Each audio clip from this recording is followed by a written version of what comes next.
911, what's the location of your emergency? On October 3rd, just before 3 in the morning, Someone was stabbed? Yes. Chara Booth called 911.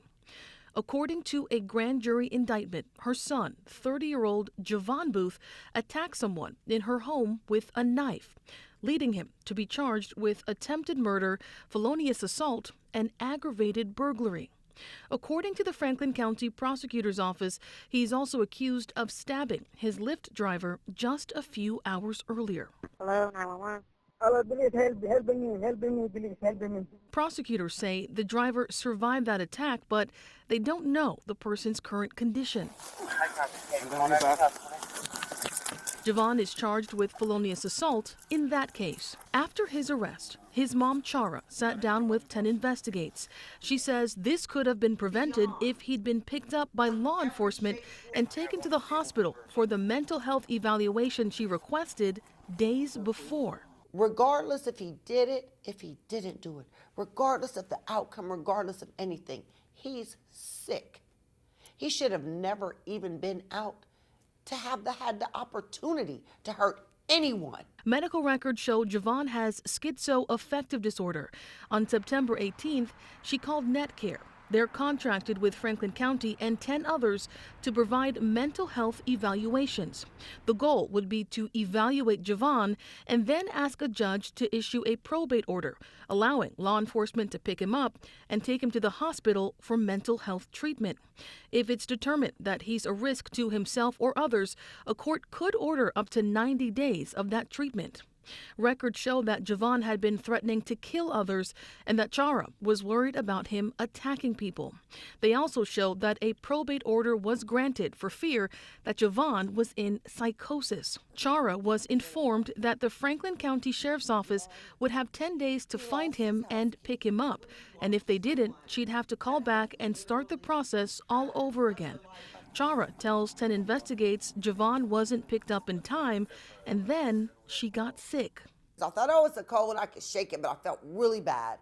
His probate expired that Sunday, which may have been like September, 30th maybe, and so I had to reissue it. I was just sick. Those attacks happened 5 days later, before Chara says she felt well enough to make the call.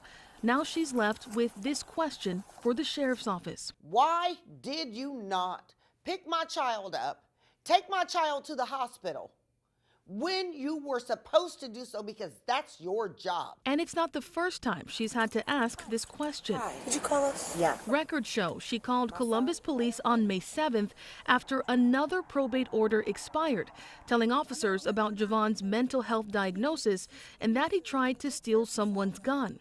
She asked police if they would take him to the hospital. What did they say whenever you called NetCare today? NetCare tells me every time it's probate issue, wait on the sheriffs to come and get him. They have 10 days to pick him up. If they don't pick him up within 10 days, call and reissue a probate.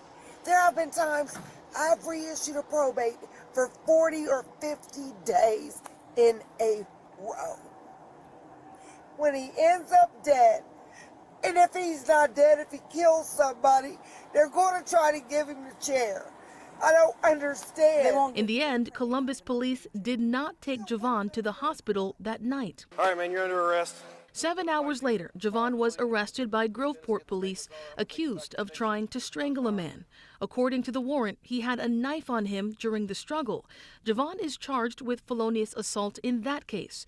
Chara wanted to know why Columbus police didn't take Javon when she asked them to. So we asked them. I'm the track lieutenant with Columbus Police. The CPD didn't want to comment on that incident, but they did agree to talk to us about mental health runs. Where we take close to 2,000 mental health calls for service per month at CPD alone. Lieutenant Mike Voris told me police don't do probate pickups. We will not be dispatched on them, and they are the responsibility of Franklin County Sheriff's Office. If they do find someone with a probate order, they can detain them, but they say they then call the sheriff's office. And he added that an officer can issue a pink slip at their discretion and hold someone so they can get a mental health evaluation. They decide whether or not they're meeting one of the 4 criteria that's necessary for a pink slip, which includes is there suicide involved, violence or homicide, unable to care for basic needs, and number 4, the tricky one, serious or substantial violation of the rights of self or others, and would benefit from a visit to the hospital. After Javon's arrest in May, his family contacted 10 Investigates, looking for answers about what they say are gaps in the mental health system. And since then, we found this paper trail from Netcare. It details the more than 45 calls Chara has made to get her son mental help. But she says it wasn't always like this. He's my baby. He's my firstborn. Javon's always been so independent. She says Javon's mental health struggles came without warning around 2015 while he was in college. We were literally T-boned by schizoaffective disorder, and that is where things changed. She says Javon also has poor insight, meaning he doesn't think he's sick and won't stick to treatment plans. Her calls to Netcare started in 2016.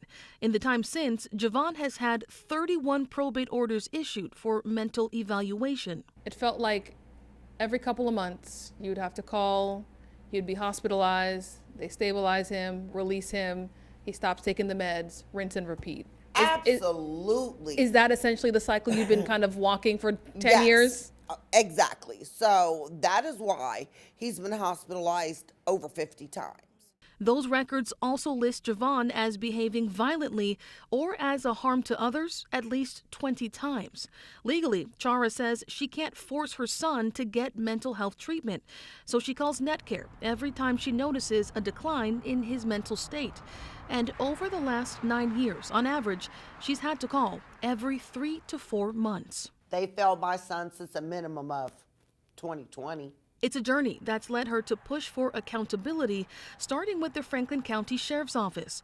Javon's Netcare records show they didn't pick him up on at least 9 different occasions while he had an active probate order. Are they coming today? Are they coming tomorrow? Or are they not even going to be able to come this week? Give me transparency. Give me accountability. And that's what I don't have. And she feels like those lapses are putting the public in danger. I am very concerned about people. I'm very concerned about the public. I am very concerned about all of us as a unit. We wanted to know why these lapses were happening and how often they occurred. And for months, we've been asking the Franklin County Sheriff's Office for a sit-down interview to talk about it. They declined our requests, but they did send us a statement saying they couldn't comment on specific probate warrants. It also says in part, quote, every year, the Franklin County Sheriff's Office receives and responds to a substantial number of warrants issued by the Franklin County Probate Court. These warrants may be executed by all law enforcement officers within their jurisdictions. The Sheriff's Office relies primarily on the warrants and SWAT unit. However, the Patrol Division also assists in serving warrants, particularly on the weekends. End quote. We also took our questions to Netcare earlier this year. They told us between June of 2024 and June of 2025, they had 1,200 probate requests filed, and almost a fifth of them had to be refiled at least once. Is there anything that can be done to, I guess, address the fact that these probates may not be completed in the court allotted time from your perspective? That's tough. I don't know all the reasons that people may not be picked up. I'm not sure the solution, to be honest. Another question Chara has posed was why she had to keep refiling every time if they all knew her son was sick. Leaders with Netcare say it's because they have to walk a fine line between a person's rights and the public's safety. If they have mental health, they do have the right to not be in treatment, to not take medication, and a lot of that obviously is from the history in this country and just the history of involuntary mental health. And as she waits for a fix, Chara says she feels chained to the Netcare line to protect her son and others. What else am I going to do? I'm tired. I'm tired. I'll just never quit on my son until I'm no longer here. But I understand why people do. And there are still a lot of unanswered questions in this case. We are pushing both the Sheriff's Office and the court system for more answers when it comes to lapses on those probate order pickups. But we also want to hear from you. If you've had a similar experience, you can email us at 10investigates@10tv.com. In Columbus, Rochelle Aline, 10TV News.